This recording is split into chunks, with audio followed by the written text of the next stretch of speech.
તંદુરસ્તીની શાન એટલે દહીં, જે બધા જને ખૂબ જ પસંદ હોય છે. તો પરફેક્ટ દહીં જમાવવા માટે મેરવણ કેટલું નાખવું જોઈએ, કેવું હોવું જોઈએ, સાથે ઠંડી સિઝનમાં દહીં ના જમતું હોય તો શું કરવું, ગરમીની સિઝનમાં દહીં ખાટું અને પાણીવાળું બનતું હોય તો શું કરવું, સાથે જ દૂધ જો પાણી જેવું પાતળું હોય છતાં દહીં ઘાટું તૈયાર કરવું હોય તો શું કરવું, અને છેલ્લે દહીં ફટાફટ એટલે કે ઓછા સમયમાં પરફેક્ટ બનાવવું હોય તો શું કરવું. આ બધા જ સવાલોના જવાબ આજની રેસીપીમાં તમારી સાથે શેર થશે. તો કદાચ તમને આ રેસીપી ખૂબ જ ઉપયોગી બનશે. તો વિડીયોને સ્કીપ કર્યા વગર જોજો, જેથી બધી ટ્રીક અને ટિપ્સ સાથે આજની રેસીપી તમને ઉપયોગી બને. તો ચલો રેસીપી શરૂ કરીએ. સૌથી પહેલાં પરફેક્ટ દહીં બનાવવા માટે દૂધને ગરમ કરવું જરૂરી છે. તો જે વાસણમાં દૂધ ગરમ કરીએ તે જ વાસણની અંદર 1 ચમચી જેટલું પાણી ઉમેરશું, જેથી દૂધ તળિયે બેસી પણ ના જાય અને આપણું વાસણ ખરાબ પણ ના થાય.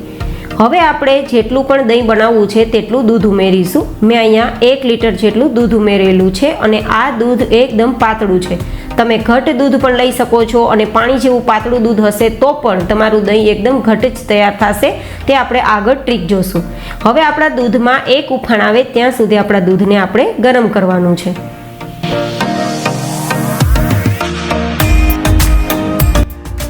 તો આપણા દૂધમાં છે તે ઉફાણ આવી ગયો છે. જો તમારું દૂધ પાણી જેવું હોય અને દૂધમાંથી તમારે ઘટ દહીં તૈયાર કરવું હોય તો આપણે એક સ્લરી તૈયાર કરીશું. તો અહીંયા મેં થોડું સાદું દૂધ લીધું છે. આ દૂધ ગરમ પણ નથી અને ઠંડુ પણ નથી. તેમાં હું 1 ચમચી જેટલો કોર્નફ્લોર પાવડર ઉમેરું છું અને આ બંને વસ્તુ મિક્સ કરી એક સ્લરી તૈયાર કરી લઉં છું.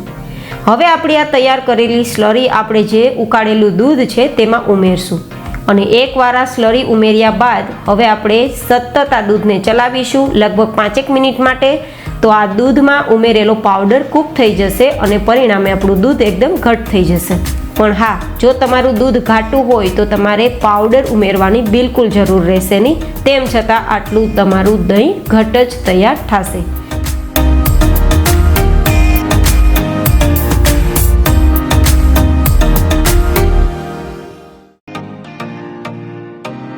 તો લગભગ 5 મિનિટ પછી તમે જોઈ શકો છો કે તો આ રીતે આપણું દૂધ પાતળું હોવા છતાં ઘટ તૈયાર થઈ ગયું છે.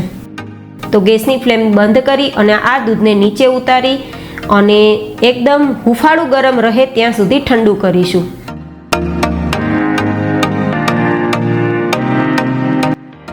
તો ઠંડુ થઈ ગયા બાદ આ રીતે હું ટચ કરું તો મને થોડું હુંફાળું ગરમ લાગે છે. બસ આટલું હુંફાળું ગરમ દૂધ હોય ત્યારે આપણે આ દૂધને દહીં બનાવવા માટે મેરવણ ઉમેરવાનું છે. તો જેમના માટે મેં ખાટું ના હોય તેવું 1 ચમચી જેટલું દહીં લીધું છે. દહીંને આ રીતે પહેલાં ફેટી લેશું અને પછી 1 ચમચી જેટલું દહીં આપણે ઉમેરીશું. 1 લીટર દૂધમાં 1 ચમચી જેટલું મોળું દહીં પરફેક્ટ રહેશે જ્યારે ગરમીની સિઝન હોય ત્યારે. પણ ઠંડી સિઝન હોય ત્યારે 1.5 થી 2 ચમચી જેટલું તમારે દહીં ઉમેરવું પડશે. હવે આ રીતે આપણે દહીં ઉમેર્યા બાદ બ્લેન્ડરથી અથવા તો પછી તમે ઝેણીથી અથવા તો આ રીતે તમે 20 થી એકવાર ચલાવી લેજો, જેથી દહીં અને દૂધ બંને મિક્સ થઈ જાય. તો મિક્સ થઈ ગયા બાદ જે વાસણમાં તમારે દૂધ જમાવવું હોય મતલબ દહીં બનાવવું હોય તેમાં તમે આ મિશ્રણ ઉમેરી શકો છો. આને આ કન્ટેનરમાં પણ દહીં બનાવી શકો છો, પરંતુ હું જનરલી માટીના વાસણમાં દહીં બનાવું છું. તો મેં અહીંયા માટીનું વાસણ લીધું છે, બીજું એક ચિનાઈ માટીનો ગ્લાસ લીધો છે અને એક મેં સ્ટીલની વાટકી લીધી છે. તો આ રીતે હું જુદા જુદા વાસણમાં જમાવું છું, જેથી તમને આઈડિયા આવે કે બધા જ વાસણમાં દહીં પરફેક્ટ જામે છે કે નહીં.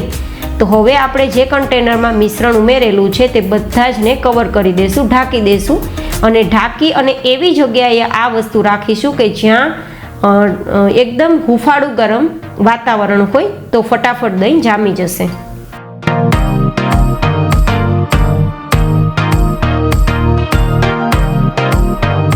અને હા, જો શિયાળો હોય અને દહીં તમારું જામતું ના હોય તો તમારે કઈ રીતે દહીં જમાવવું તેના માટે તમે આ ટ્રીક જુઓ.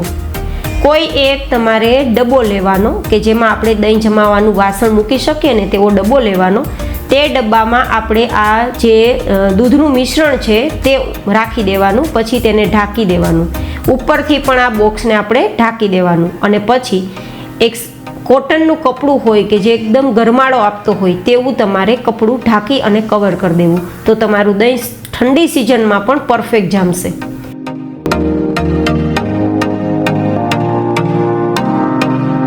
હવે તમારી પાસે સમય નથી અને તમારે દહીંની ફટાફટ જરૂર છે, તો ઓછા સમયમાં તમારે દહીં જમાવવું હોય તો કોઈ પણ કડાઈ કે જે એકદમ ઊંડી હોય તેને તમારે ગરમ કરવા માટે ગેસ ઉપર રાખવાની.